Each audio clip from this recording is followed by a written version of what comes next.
Nous pouvons être assurés, chers frères, sœurs et amis qui êtes ici, et nous pouvons partager cette grande assurance que la Bible nous apporte vraiment le message de Dieu, et que ce message est un message de l'amour de Dieu.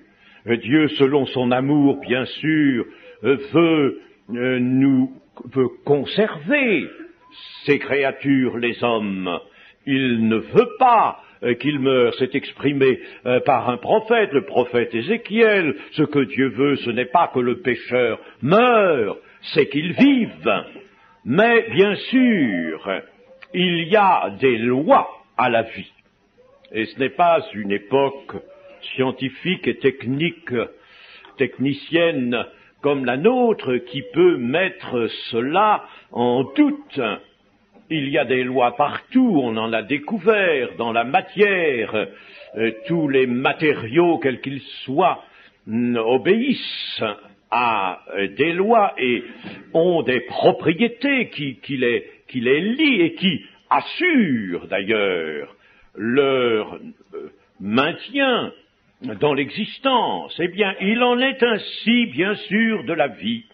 Il y a des lois qui supportent la vie. Nous allons lire dans le prophète Jérémie au chapitre 17, où nous verrons l'exposé très simple de la grande loi de la vie.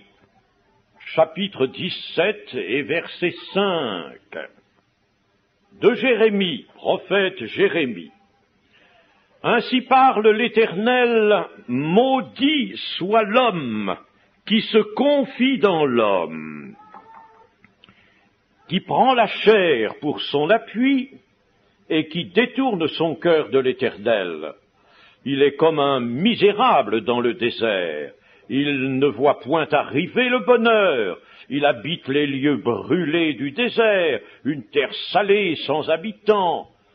Béni soit l'homme qui se confie dans l'Éternel et dont l'Éternel est l'espérance. Il est comme un arbre planté près des eaux et qui étend ses racines vers le courant. Il n'aperçoit point la chaleur quand elle vient et son feuillage reste vert. Dans l'année de la sécheresse, il n'a point de crainte et il ne cesse de porter du fruit. Le cœur est tortueux par-dessus tout, et il est méchant. Qui peut le connaître? Moi, l'Éternel, j'éprouve le cœur, je sonde les reins, pour rendre à chacun selon ses voies, selon le fruit de ses œuvres. Comme une perdrix qui couve des œufs qu'elle n'a point pondus, tel est celui qui acquiert des richesses injustement. Au milieu de ses jours, il doit les quitter, et à la fin, il n'est qu'un insensé. Il est un trône de gloire élevé dès le commencement. C'est le lieu de notre sanctuaire. Toi qui es l'espérance d'Israël, ô Éternel, tous ceux qui t'abandonnent seront confondus. Ceux qui se détournent de moi seront inscrits sur la terre, car ils abandonnent la source d'eau vive, l'Éternel. Guéris-moi, Éternel, et je serai guéri.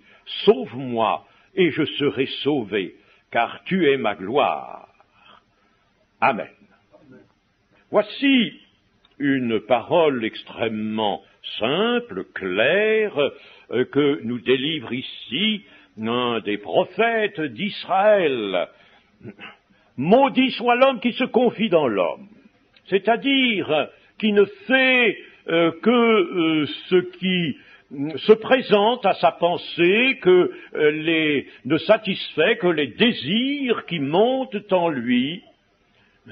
Il n'écoute rien, il ne prend raison de rien à l'extérieur de lui-même, il fait son bon plaisir, il accomplit sa propre volonté. Or cela, ça a été le péché de Satan, qui a pris sa volonté pour celle de Dieu. Alors cet homme-là est maudit, non pas que Dieu désire lui nuire et lui faire du mal, mais il est nécessairement maudit parce qu'il ne participe pas, il ne peut pas participer à la bénédiction de Dieu. C'est en quoi il est maudit. Il aura du malheur, en effet. Il est écrit ici, il est comme un misérable, c'est-à-dire comme quelqu'un qui est dans la misère, comme quelqu'un qui véritablement ne peut toujours que goûter la misère dans le désert, et il ne voit point arriver le bonheur, il l'attend toujours, il espère le bonheur, mais ce bonheur ne vient pas, lui échappe constamment. Béni au contraire soit l'homme.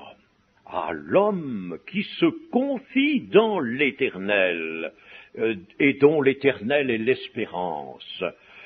Cet homme qui, loin de s'arrêter à ses propres pensées, loin de prendre sa propre volonté comme une ligne de conduite unique, s'informe. Il s'informe de ce que Dieu a dit, de ce que Dieu, son Créateur, demande de lui, attend de lui, et, bien entendu, il accomplit cela. Il désire accomplir la volonté, non pas de l'homme, mais de son Dieu. Et il prend son Dieu, et bien entendu la parole de son Dieu, comme principe d'avenir, comme principe d'espérance. Et c'est alors que cet homme est béni.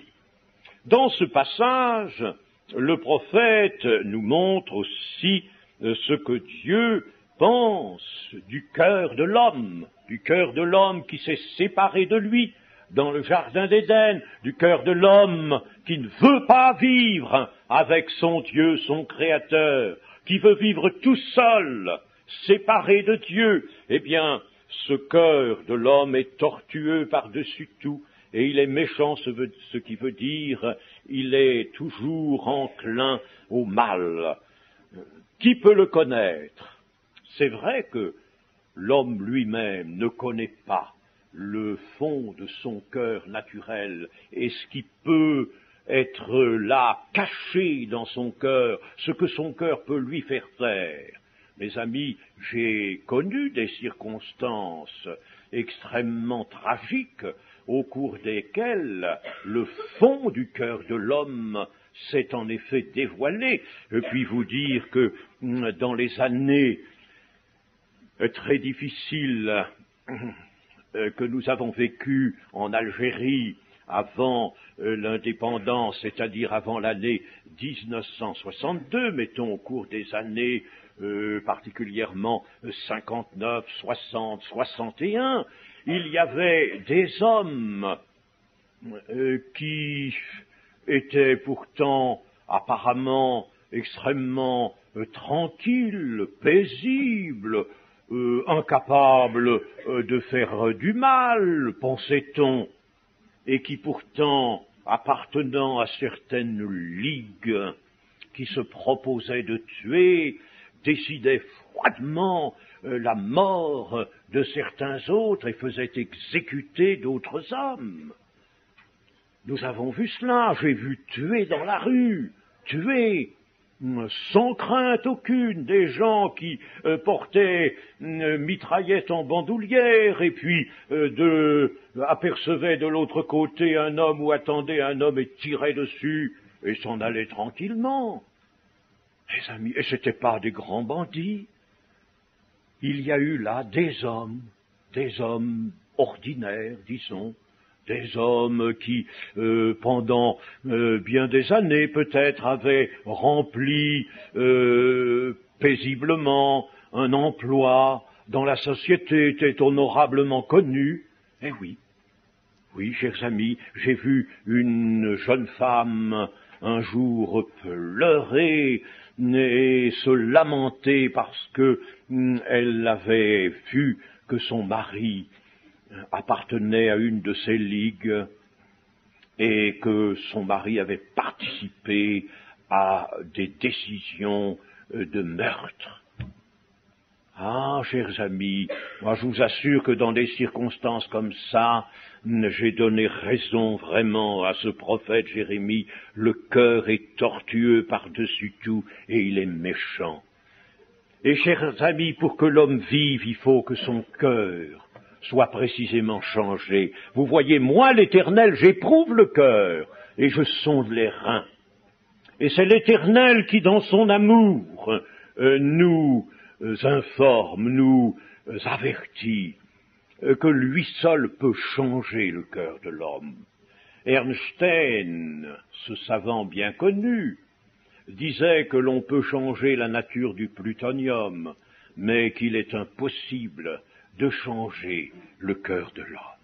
Vous voyez, il s'était aperçu lui aussi de cela. Il faut le savoir, chers amis, nous portons la chute, toutes les conséquences de la chute en Éden, nous les portons en nous, et notre cœur naturel est porteur de ce qui, comme le Seigneur Jésus l'a si bien dit, de ce qui nous souille, de ce qui nous fait commettre le mal et le péché. Et nous sommes tous pareils, tous. Il y a un psaume qui dit par exemple, ceci c'est le psaume 14, « L'insensé dit en son cœur, il n'y a point de Dieu. Ils se sont corrompus, ils ont commis des actions abominables, il n'en est aucun qui fasse le bien. L'Éternel, du haut des cieux, regarde les fils de l'homme pour voir s'il y a quelqu'un qui soit intelligent, qui cherche Dieu. Tous sont égarés, tous sont pervertis, il n'en est aucun qui fasse le bien, pas même un seul. Pas même un seul qui fasse le bien. Et cela, c'est un jugement de Dieu, non pas un jugement qui arrête définitivement la résolution de Dieu, puisque Dieu, au contraire, a résolu de sauver l'homme. Mais Dieu qui voit, qui sonde les cœurs, voit l'homme ainsi. Et je puis vous dire, et je viens de vous dire tout à l'heure, que dans certaines circonstances, l'homme se révèle comme un loup. Il y a en lui véritablement ce ferment terrible qui le pousse au mal et à la méchanceté. Et cela peut aller plus loin qu'on ne pense. Il faut donc que le cœur de l'homme soit changé. C'est bien pourquoi, ici, dans cette prophétie de Jérémie, nous pouvons lire aussi « Guéris-moi, Éternel, et je serai guéri. Sauve-moi, et je serai sauvé, car tu es ma gloire. » Tu es ma gloire. L'homme a besoin d'une gloire. L'homme a été créé pour être promis à la gloire. L'homme a été couronné de gloire. Il a été couronné de gloire. Le psaume 8 nous le dit. Et Dieu avait mis tout sous ses pieds. Il lui avait donné domination sur cette planète tout entière. Une domination par des moyens que nous ne pouvons pas imaginer maintenant, des moyens surnaturels. L'homme était un grand auxiliaire de son Créateur Dieu, tant qu'il restait attaché à son Dieu et à la parole de son Dieu. Mais vous savez que le drame s'est formé dans le jardin d'Éden. L'homme a désobéi, l'homme a rejeté son Dieu. Mais il était promis à la gloire, et c'est pourquoi, dans ce cri qui est lancé vers Dieu, « Guéris-moi, Éternel, et je serai guéri, sauve-moi, et je serai sauvé », il est aussi dit « Car tu es ma gloire », car il faut, Seigneur, que je retrouve cette gloire que tu as destinée à l'homme. Et cette gloire, dans cette gloire, savez-vous ce qu'il y a, mes amis? Il y a l'image de Dieu. L'image de Dieu. Nous portons tous une image. Tous une image. Ça, c'est la loi aussi de la vie. C'est une loi qui est bien connue des savants. Elle s'appelle la continuité génétique. C'est-à-dire qu'une espèce vivante, n'importe laquelle, prenez un animal, un poisson, prenez un oiseau, prenez une plante, cet être vivant, que peut-être ou la plante ou l'animal, ressemble à d'autres êtres vivants qui ont vécu avant lui et qui l'ont engendré, à ses parents. Il ressemble à ses parents. Nous portons tous par conséquent une image. Et lorsqu'on lit les premières pages de la Bible, lire la Bible, bien entendu, avec foi, et même avec amour, car c'est le livre de Dieu, eh bien, qu'apprend-on? C'est qu'après la chute dans le jardin d'Éden, Adam et Ève eurent un fils, et il était à la ressemblance d'Adam, et il était à l'image d'Adam, à sa ressemblance, à son image, au lieu d'être à la ressemblance et à l'image de Dieu, il était à la ressemblance et à l'image de quelqu'un qui s'était séparé de Dieu. Voilà pourquoi, comme le dit l'apôtre Paul, le péché est entré dans l'humanité par un seul homme. Oui, le péché s'est transmis par cette loi que j'appelais à l'instant de continuité génétique, qui veut que les enfants ressemblent à leurs parents. Eh bien, non seulement cette ressemblance particulière, mais ils sont des hommes de même sorte, de même nature que les parents. C'est une loi générale, cela, dans toute la création de Dieu. Alors, il faut que le Seigneur éternel nous sauve, nous guérisse. Et, mes amis, ici, la sagesse sur cette terre, et l'on peut dire la vraie sagesse, la vraie intelligence, c'est de dire cela: guéris-moi, Éternel, et je serai guéri, sauve-moi, et je serai sauvé, car tu es ma gloire. Et nous allons maintenant alors nous reporter dans la seconde grande partie de la Bible, le Nouveau Testament, l'Épître aux Romains, chapitre 10. Et nous allons faire une autre lecture ici, chapitre 10, à partir du verset 8. Que dit-elle donc? Il s'agit de la parole de Dieu. Que dit-elle donc? La parole est près de toi, dans ta bouche et dans ton cœur. Or, c'est la parole de la foi que nous prêchons. Si tu confesses de ta bouche le Seigneur Jésus, et si tu crois dans ton cœur que Dieu l'a ressuscité des morts, tu seras sauvé, car c'est en croyant du cœur qu'on parvient à la justice, et c'est en confessant de la bouche qu'on parvient au salut selon ce que dit l'Écriture. Quiconque croit en lui ne sera point confus. Il n'y a aucune différence, en effet, entre le juif et le grec, c'est-à-dire entre le juif et le païen, n'importe quel autre homme qui ne soit pas juif. Aucune différence, puisqu'ils ont tous un même Seigneur, qui est riche pour tous ceux qui l'invoquent, car quiconque invoquera le nom du Seigneur sera sauvé. Ah, chers amis, voilà la réponse à cet appel que, pour bien des hommes, Jérémie lançait vers Dieu. « Oh, guéris-moi, Seigneur, et je serai guéri.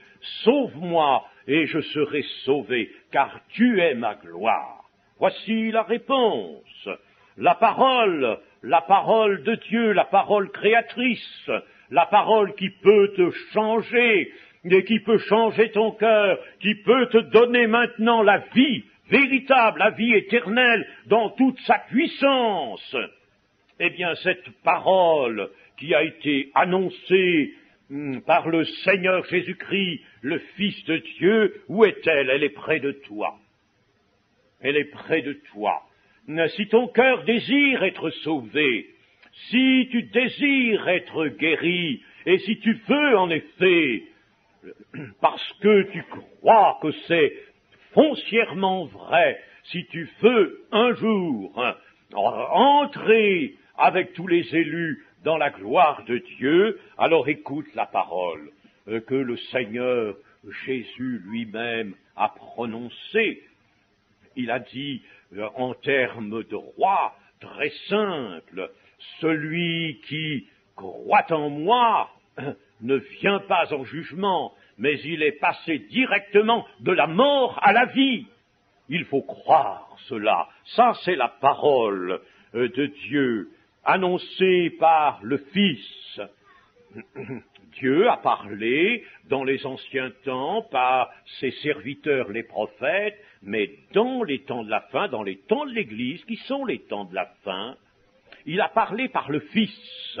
La parole donc de Dieu s'est faite entendre par le Seigneur Jésus, et cette parole est près de toi, dans ta bouche et dans ton cœur. C'est la parole de la foi, c'est-à-dire c'est la parole de Dieu qui te demande une chose, la foi de ton cœur. C'est la parole de la foi. Ce n'est pas une parole complexe, ce n'est pas quelque chose de difficile que Dieu te demande, la foi de ton cœur. Et Dieu dit, j'ai mis dans ton cœur la possibilité de la foi. J'ai mis un sens spirituel. Il est là, placé dans ton cœur. La pensée de l'éternité, dit l'Écriture, est là en toi et tu peux exercer la foi. Tu peux croire. Laisse de côté tout ce qui t'empêche de croire. Abandonne vraiment tout ce qui te tiraille, tout ce qui te lie, tout ce qui te retient. Si c'est ta raison, fais-la taire. Pense que Dieu, lui, est bien au-dessus de ta raison et que ce qu'il te dit a bien plus de valeur que ce que ta raison peut te dire. Si c'est le monde, ne t'occupe pas du monde. Nous avons lu tout à l'heure dans le prophète Jérémie que les noms de ceux qui abandonnent l'Éternel seront écrits sur la terre. Ce qui veut dire, en quelque sorte, si vous voulez, qu'ils seront écrits comme sont écrits dans un cimetière, sur des pierres, les noms de ceux qui sont morts. Alors, ils seront écrits sur la terre, et ils suivront le destin de cette terre, qui va être entièrement purifiée par le feu, c'est-à-dire qu'ils ne pourront pas être sauvés. Il y a un autre lieu où notre nom peut être écrit, c'est un certain livre dont nous parlait déjà Moïse, dont parle l'Écriture, c'est le livre de la vie, et le livre de la vie de l'agneau, de Jésus-Christ, et dans ce livre, ton nom doit être écrit là. C'est là que ton nom doit être écrit. S'il est écrit en bas, sur la terre, eh bien, tu ne seras pas sauvé. Ton nom ne peut pas être là-haut et être ici en bas. Ton cœur ne peut pas être attaché à la terre et être en même temps dans le ciel. Il faut choisir entre les deux.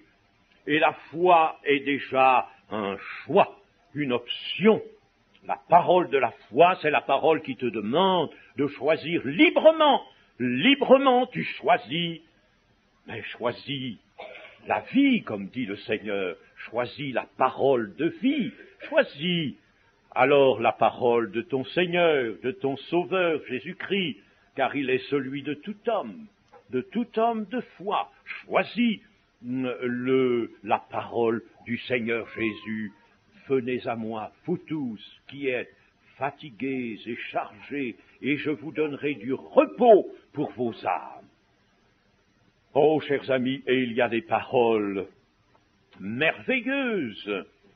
Le Seigneur Jésus-Christ en a prononcé de ces paroles.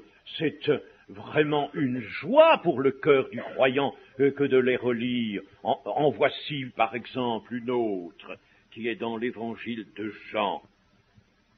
Celui qui vit, c'est-à-dire celui qui est présent sur la terre et qui croit en moi, et qui croit, bien sûr, comme nous allons le dire ici, qui croit du fond du cœur en moi, ne mourra jamais. Il ne mourra jamais. Crois-tu cela, Marc, car c'était dit à l'une des sœurs de Lazare. Crois-tu cela? Croyez-vous cela, chers amis, que si maintenant vous vous attachez par la foi à Jésus-Christ, vous ne mourrez pas, la mort du corps n'étant pas la mort. Nous le disions ce matin. La mort du corps est un merveilleux commencement. Et à midi, les amis qui m'ont invité à leur table m'ont fait lire un livre sur Sébastien Bach, et qui est écrit par la propre épouse de Sébastien Bach, qui était un homme de grande foi, ce grand musicien, ce grand auteur d'une musique qui aujourd'hui encore est considérée comme l'une des plus grandes musiques. Eh bien, Sébastien Bach s'attendait à la mort. Il était aveugle. Je ne savais pas d'ailleurs ce détail que j'ai lu dans le livre rédigé par son épouse. Il était aveugle. Et il composait cette musique vraiment qui est magnifique, qui est géniale, il faut bien le dire, n'est-ce pas?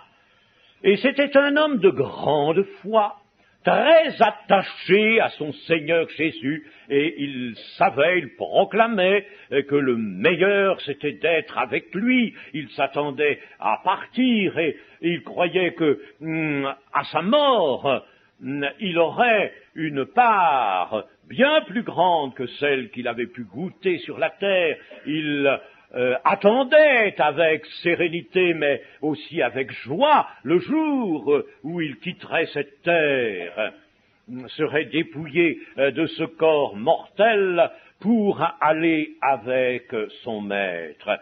Et alors, ce que j'ai relevé, qui est très intéressant, c'est que dans les derniers jours de sa vie sur la terre, le Seigneur qu'il aimait tant, ce Seigneur Jésus si puissant qu'il aimait tant, lui a donné un signe magnifique, un signe de son amour et un signe selon lequel il obtenait, grâce à sa foi, la plus haute certitude qui soit, qu'il était agréable à Dieu et qu'il allait en effet retrouver son Seigneur.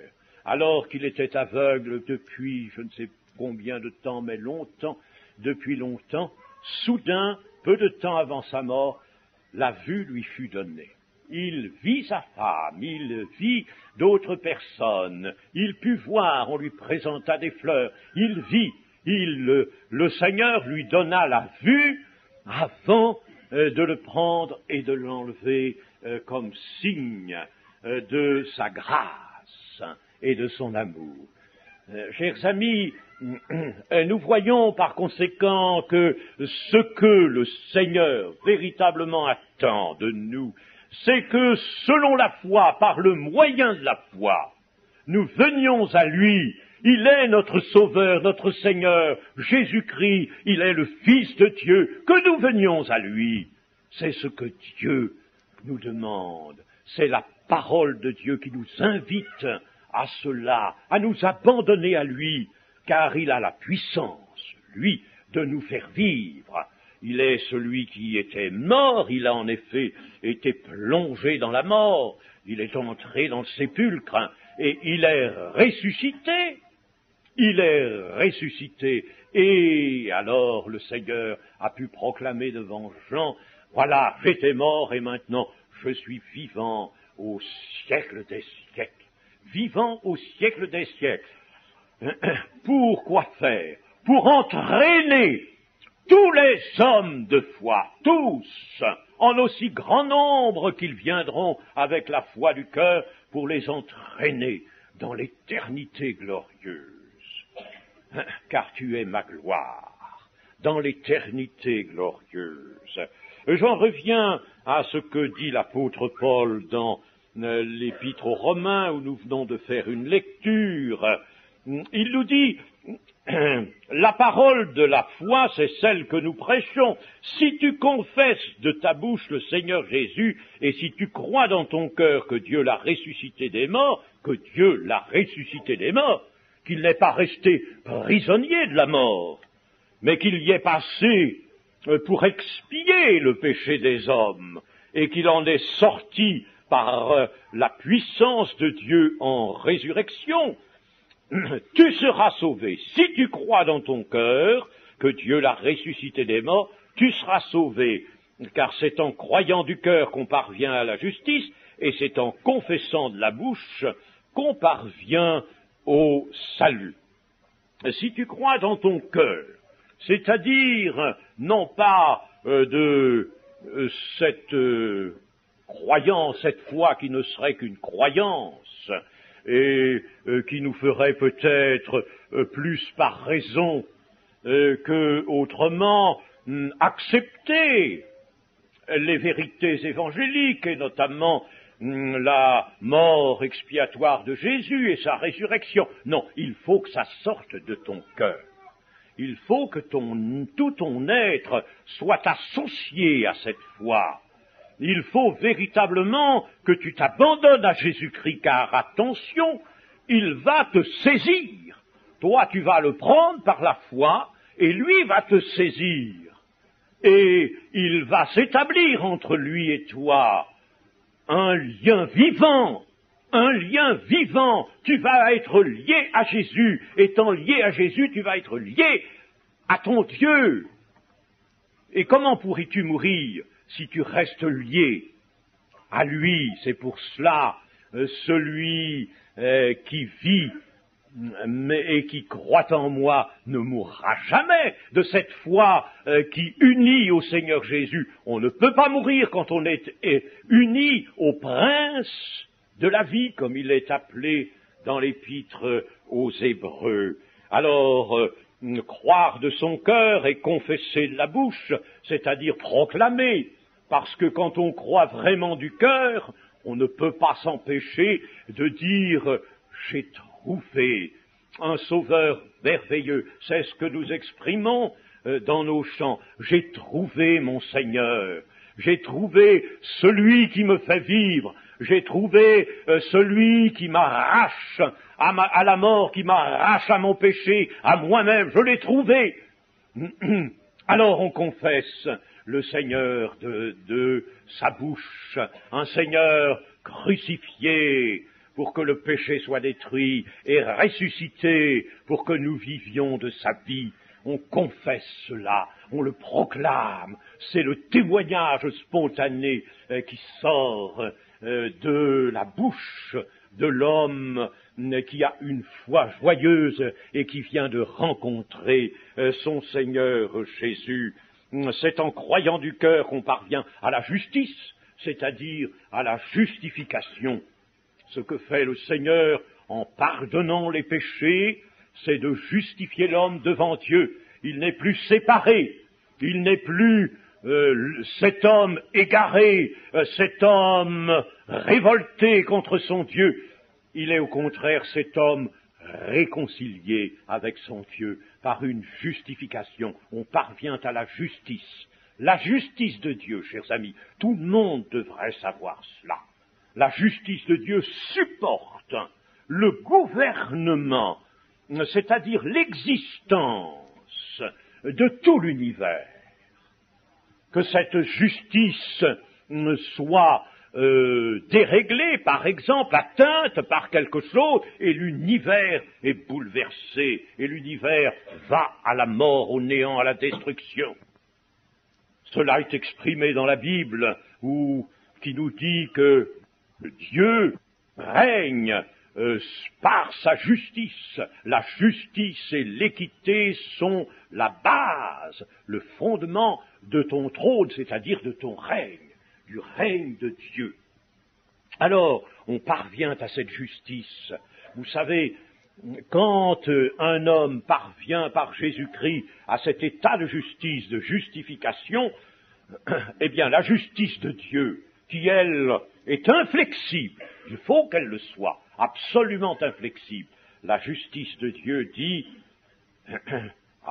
la parole de Dieu ne peut pas reconnaître un coupable pour innocent, un pécheur pour innocent. Mais maintenant, couvert que tu es du sang de Jésus-Christ, couvert des mérites de ton Seigneur et Sauveur, tu es innocent. Alors tu dois vivre. Et c'est la justice qui précédemment disait au pécheur, tu dois mourir, dit au pécheur qui au contraire est innocenté par le sang de l'agneau, lui dit maintenant tu dois vivre. Il faut que tu vives maintenant cette même justice qui supporte le grand ordre universel de Dieu.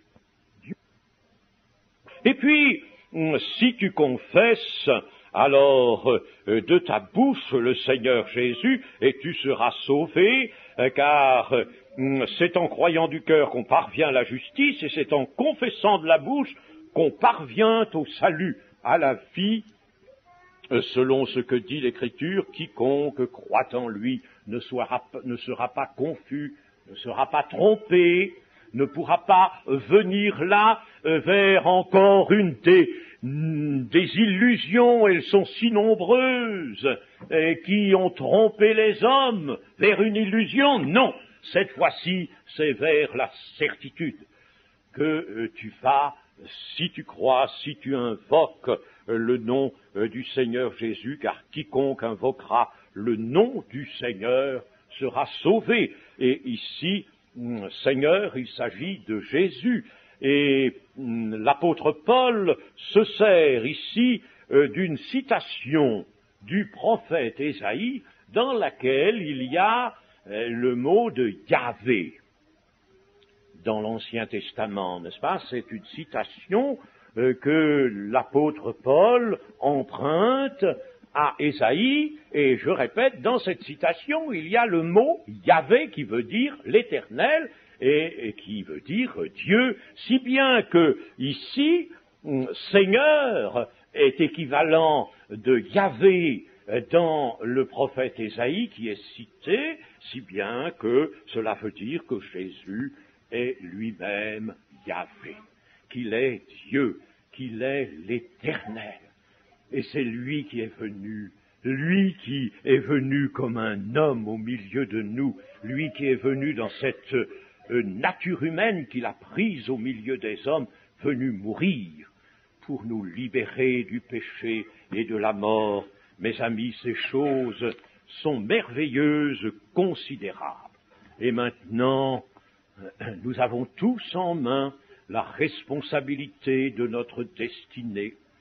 Le Seigneur nous appelle encore aujourd'hui à venir à lui. Obéissons-lui, venons si nous ne l'avons fait déjà, et joyeusement, avec tranquillité, avec assurance, répondons à l'appel du Seigneur.